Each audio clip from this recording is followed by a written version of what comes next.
الرحمن الرحيم.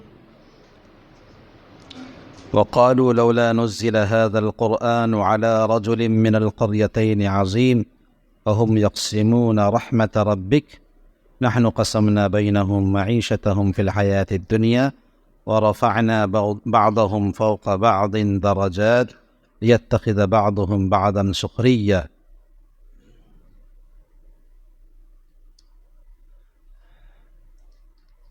جب نبی صلی اللہ علیہ وسلم کو نبوت ملی تو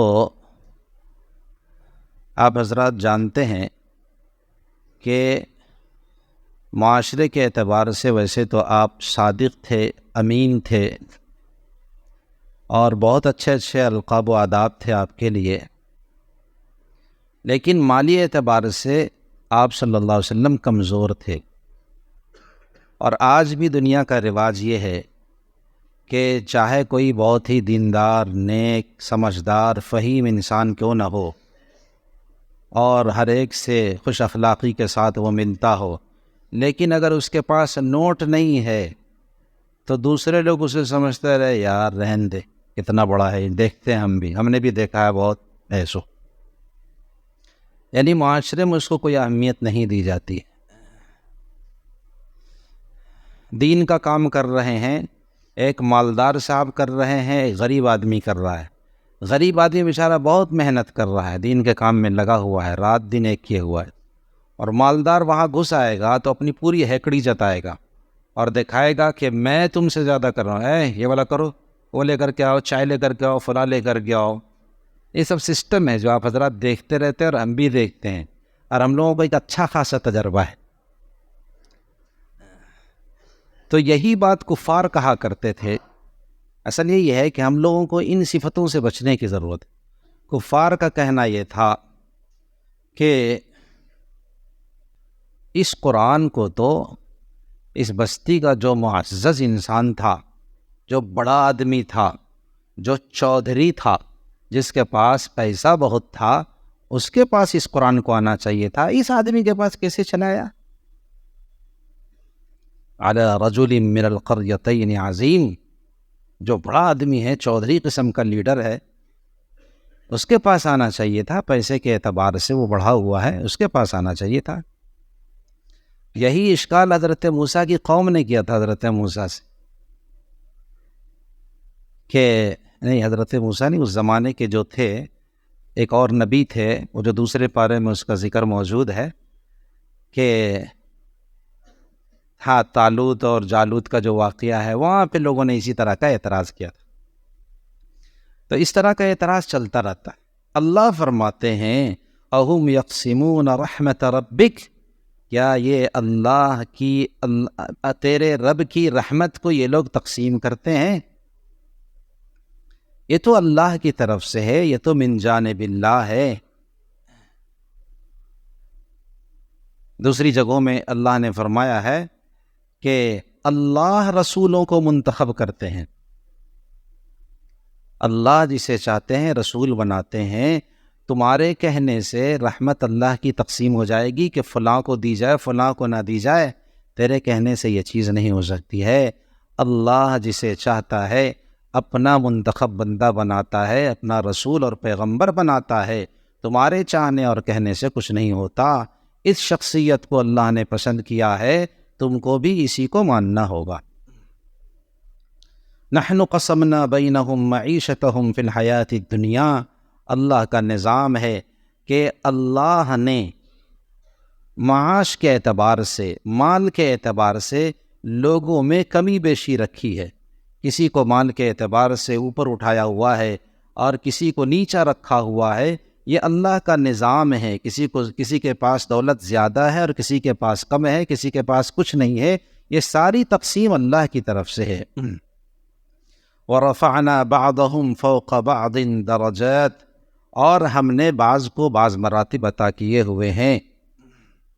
لِيَتَّخِذَ بَعْضُهُمْ بَعْضًا سُخْرِيًّا، اور یہ جو نظام ہے ہمارا کہ بعضوں کو ہم نے زیادہ پیسے اور دولت دیے ہوئے ہیں اور بعضوں کو ہم نے دولت کم دی ہے، تو اس کا مقصد یہ ہے کہ ایک دوسرے کو کام میں لا سکیں، وہ اس کی ضرورت پوری کر سکے، وہ اس کی ضرورت پوری کر سکے، وہ اس کی ضرورت پوری کر سکے۔ یہ اللہ کا نظام ہے اور اللہ کی طرف سے تقسیم شدہ ہے یہ۔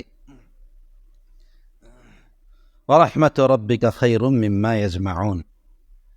تو اصل یہی ہے کہ اللہ کی رحمت کس کی طرف متوجہ ہو، معاشرے کے کس شخص کو اور کس لڑکے کو اٹھا کر کے اللہ تبارک و تعالیٰ کہاں لے جائے اور اس کو کون سا مقام عطا کر دے، یہ کوئی نہیں کہہ سکتا۔ آپ یہ نہیں کہہ سکتے ہیں کہ ارے کل تک تو ایسا ہی تھا، وہ تو فلانواں کا بیٹا ہے، فلاں کا، یہ تو کچھ بھی نہیں تھا اس کے پاس، مولانا بن کر کے چلا اور ہمارے سامنے تقریر کر کے ہم کو سمجھاتا ہے۔ اس کی کیا حیثیت ہے اور کیا مجال ہے؟ تو اس طرح کی باتیں کہنا صحیح نہیں ہے، اور اس طرح کی سوچ لانا بھی درست نہیں ہے، بلکہ یہ اللہ کی طرف سے مہربانی اور رحمت ہے۔ اور یہ تو برہمنوں والا کوئی مسئلہ نہیں ہے، قرآن و سنت تو سب کے لیے ہے۔ آپ اپنے بچے کو کیوں نہیں پڑھاتے ہیں کہ وہ آ کر کے ممبر پہ خطابت کرے، وہ آ کر کے نماز پڑھائے؟ آپ اس سے محروم ہیں، تو بھئی اللہ نے کسی اور کو منتخب کیا ہے، آپ نہیں آئیں گے تو اللہ کسی اور کو معاشرے میں سے نکال کر کے اس کو آپ کا امام بنائے گا۔ اور صحابہ کے دور میں ایک واقعہ تھا نا کہ نبی نے اس بچے کو امام بنایا تھا کہ جس کو قرآن کریم کا حصہ زیادہ یاد تھا، تو وہ بیچارہ سجدے میں جاتا تھا تو بعض مرتبہ وہ لنگی پھٹی ہوئی تھی، تو بعض خواتین نے لقمہ دیا کہ اپنے امام کا ذرا کپڑا وپڑا درست کرو تم لوگ۔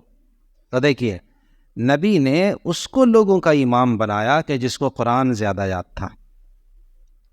تو بھائی یہ فضیلت ہے جو اللہ کی طرف سے حاصل ہوتی ہے، اور یہ کسی کا ذاتی کمال نہیں ہے۔ اور یہ سمجھنا چاہیے کہ معاشرے میں ایک لڑکا اگر اٹھ کر کے ایسا بنا ہے اور عالم بن گیا، فاضل بن گیا، اور وہ ایک قابل بن گیا، معاشرے کی رہنمائی کرنے والا بن گیا، تو یہ اللہ نے اس کو منتخب کیا ہے، اور پھر سب کو اسے تسلیم کر کے اس کی باتوں کو مان کر کے زندگی گزارنے کی کوشش کرنی چاہیے۔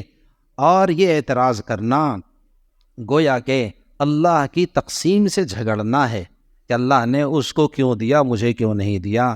تو بھائی اللہ کی طرف سے تو عطائیں ہوتی ہیں، کوئی قابل ہو تو ہم شان کیے دیتے ہیں، مانگنے والوں کو دنیا بھی نہیں دیتے ہیں۔ تو آپ کے اندر قابلیت نہیں تھی اس لیے اللہ نے نہیں دیا۔ اللہ کی طرف سے بارش برستی ہے تو زمین اس بارش کو جذب کر لیتی ہے اور پتھر جذب نہیں کرتا۔ پتھر پر اگر گرد و غبار پڑا ہوا ہو تو وہ گرد بھی صاف ہو جاتی ہے اور پتھر بالکل صاف ستھرا ہو جاتا ہے، اور زمین اس پانی کو جذب کر کے عمدہ پودے اگاتی ہے، پھل پھول نکالتی ہے۔ تو اللہ کی رحمت تو برس رہی ہے، آپ نے خود اس کی طرف توجہ نہیں کی۔ آپ تو قرآن و حدیث اور اس لائن کو اچھا ہی نہیں سمجھتے ہیں، اپنے دل میں یہ بات ہے کہ یہ تو ایسا کچھ ہوا ہے نہیں، معاشرے کے ایسے ہی فقیر قسم کے لوگ ہیں۔ جب آپ کے دل میں اس کا احترام نہیں ہے، عزت نہیں ہے، تو آپ کے گھر میں یہ دولت کہاں سے آئے گی؟ اور ایک بات اور بھی ذہن میں رہے، ہمیشہ یاد رکھو، ایک حدیث ہے جس کو بہت سے علماء نے نقل کیا ہے کہ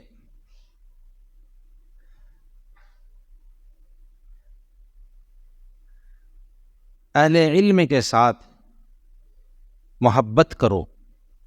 وہ روایت کا لفظ مجھے نہیں آ رہا ہے کہ اگر تم سے ہو سکے تو تم عالم بن جاؤ، اور اگر یہ بھی نہ ہو سکے تو تم متعلم بن جاؤ، اگر یہ بھی نہ ہو سکے تو محبت کرنے والے بن جاؤ، اور تم ایسے شخص سے مت بنو جو کوئی دوسرا ہے، یعنی عالم سے بغض رکھنے والا نہ بنو۔ علماء کہتے ہیں اس روایت کو سامنے رکھ کر کے کہ جو کسی حافظ سے، کسی عالم سے بغض رکھے، نفرت رکھے، یا مثلاً اس کے خلاف ایسی کوئی بات کہے، یا اس کے خلاف لگا رہے، یا اس کو ستائے اور تکلیف دے، اس کی نسلوں میں عالم اور حافظ پیدا نہیں ہوتا۔ ایک بڑے مفتی صاحب ہیں، انہوں نے بتایا مجھے کہ ایک شخص تھا، اس نے کبھی امام صاحب کو تھپڑ مار دیا تھا. ایک واقعہ بتایا انہوں نے، بالکل یہ حقیقی واقعہ ہے. جب اس کی اولاد ہوئی تو اس نے بہت کوشش کی اس بچے کو حافظ بنانے کی. جن کو معلوم تھا وہ لوگ کہا کرتے تھے خاک بنے گا حافظ، کبھی نہیں بن سکتا.